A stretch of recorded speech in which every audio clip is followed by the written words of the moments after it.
Good morning, family. This is Chris. Welcome to the podcast. I know it's super early, but I just got so excited about this news. I was watching Pam Esquire on YouTube. She does all legal updates on Bishop Whitehead, whether it's the bankruptcy, his actual indictment, the glory of God, church situation. We talked about that in the reading that I had done. So, this is why I'm even talking about this. So today, Glory of God had a small victory against Lamor Whitehead. Remember, they were improperly evicted from their church. He took over the building, threw their stuff out.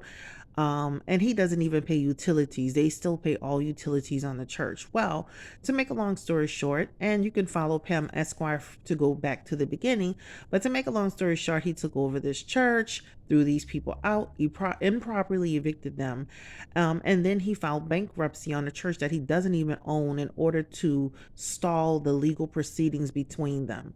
The judge dismissed it today, so he can no longer stall the legal proceedings between himself and Glory of God Church. So, what this means is it opens the door for a fair legal proceedings to happen between them, right?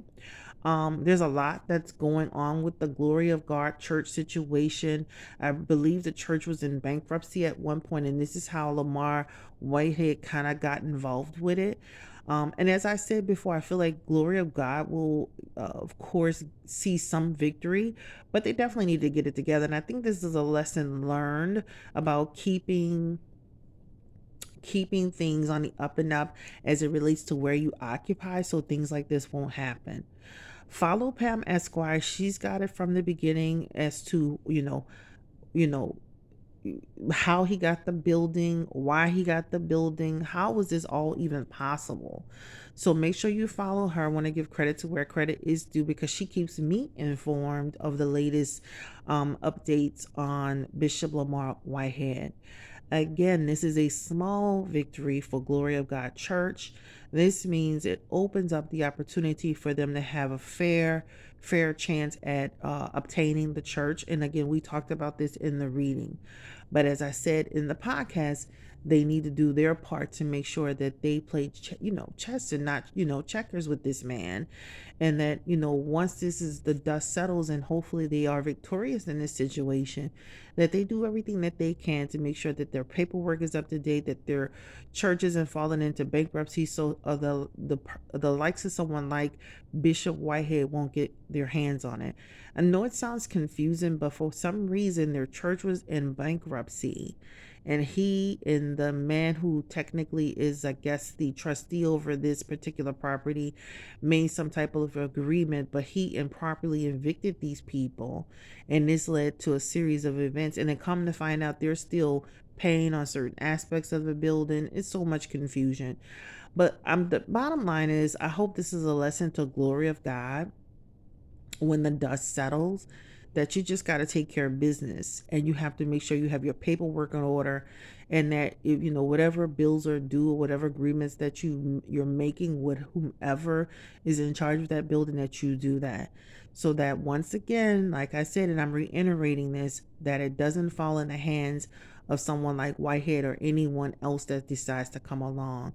This church should have never been in bankruptcy in the first place to allow this situation to happen.